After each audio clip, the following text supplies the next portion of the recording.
It's Wednesday, which means it's time for First Look, our unboxing series, and today we're taking a look at the project which is looking to topple Ohm as the memeiest, excitingest, sexiest liquidity project on the market right now. I am, of course, talking about Vader, the father of decentralized liquidity. But what is it? Well, the word Vader means father. It's German. And before we go any farther, let's hear from our sponsors. Scam wicks, insider order books, cascading liquidations. Suffer these compromises no longer when trading crypto futures. Enter GMX, a futures and swaps dex with low swap fees and zero price impact trades. Aggregated high-quality price feeds provide fair liquidations and pricing. GMX is available on Arbitrum and now Avalanche. Trade BTC, ETH, AvaX, and more securely from your wallet with up to 30 times leverage.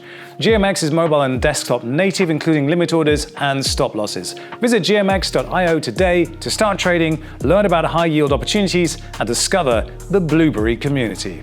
Eden Network is a next-generation private transaction service for Ethereum, providing traders with MEV protection by submitting transactions directly to miners and away from the prying eyes of harmful bots.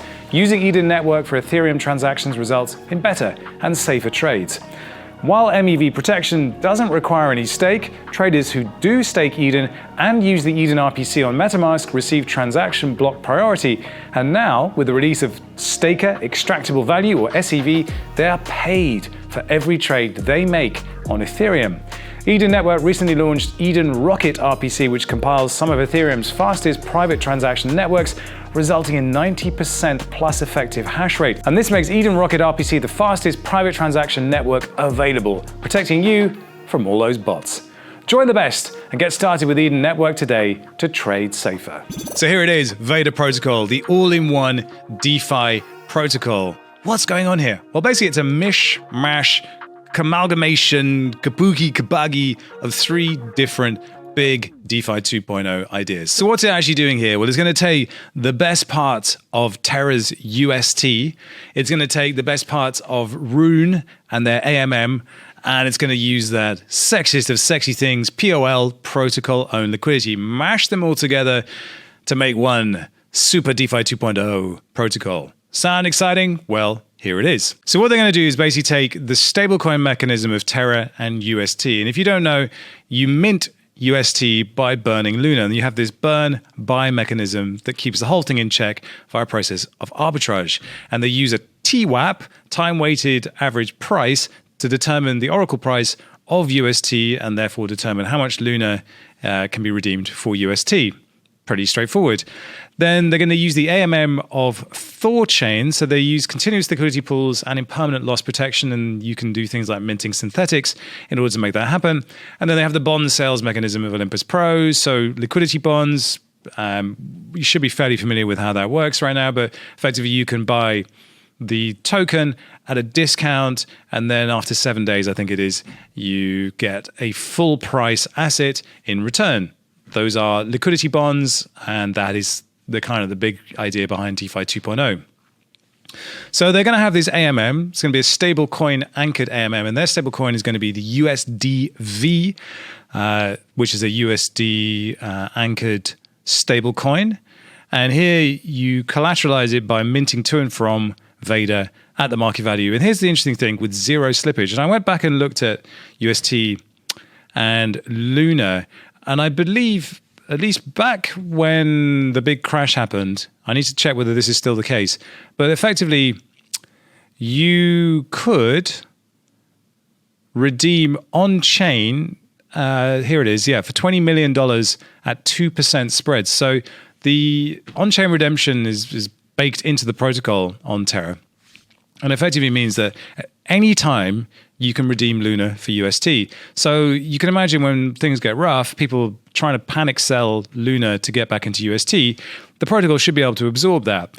But then, absorbs it up to 2% spreads. The problem that happened was that everyone was selling so much that the capacity was exceeded. And that meant that the spreads went far beyond 2%.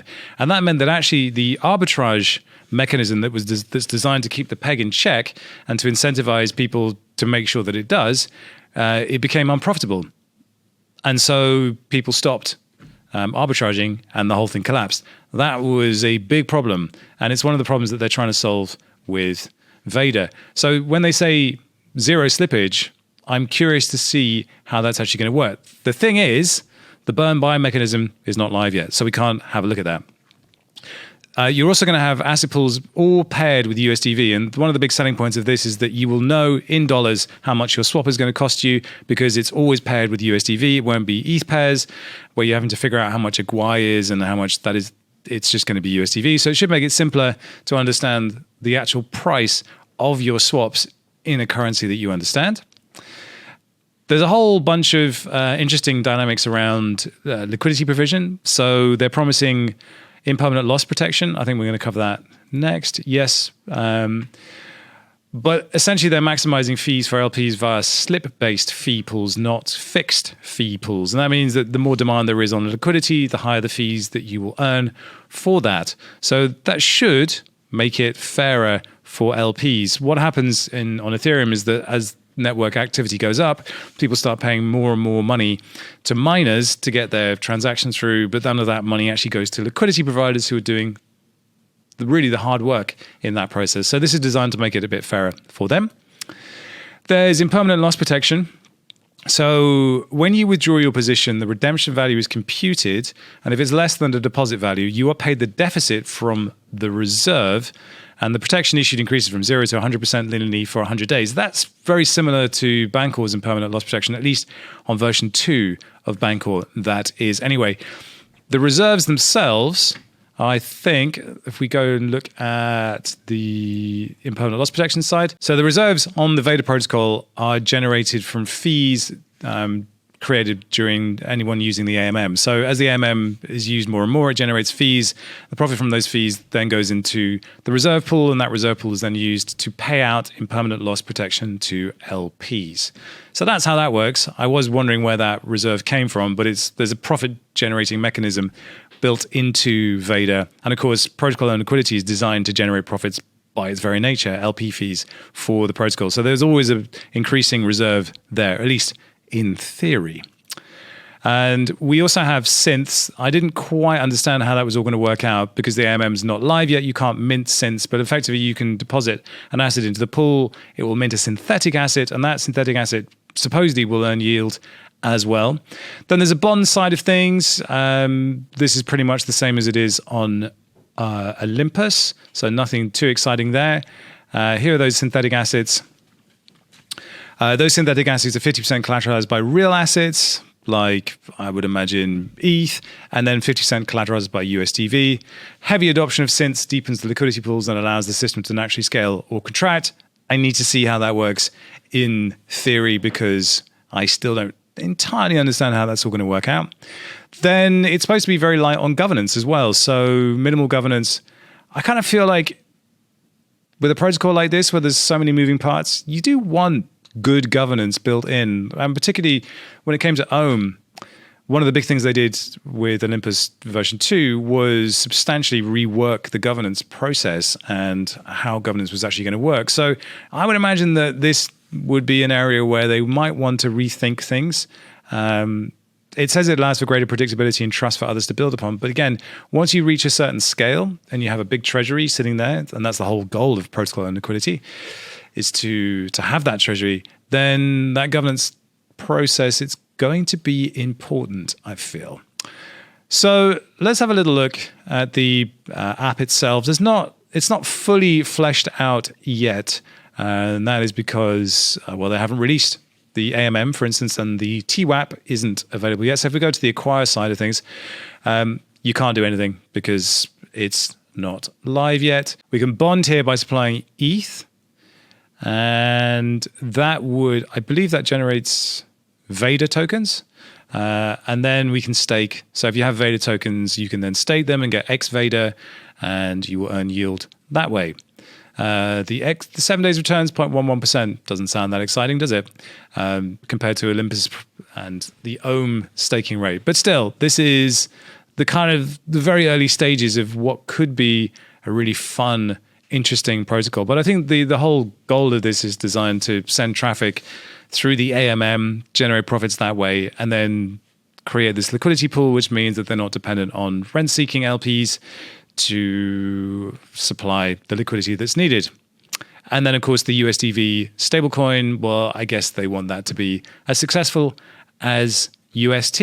And maybe they will, maybe they won't. But I think what's so exciting about UST is there's all these other apps that are built on top of that. So if Vader really wants to scale up, they need to start courting those dApps that can build that additional functionality and really leverage USDV. I'm sure that's on their roadmap. If they've been looking as carefully at Terra as they have been, I'm sure that's what they're thinking, but a long way to go before we can really think of USDV in the same terms as UST. No doubt, though, this has got a lot of people very excited. I think there's some interesting ideas here. I do think the minimal governance thing is a problem.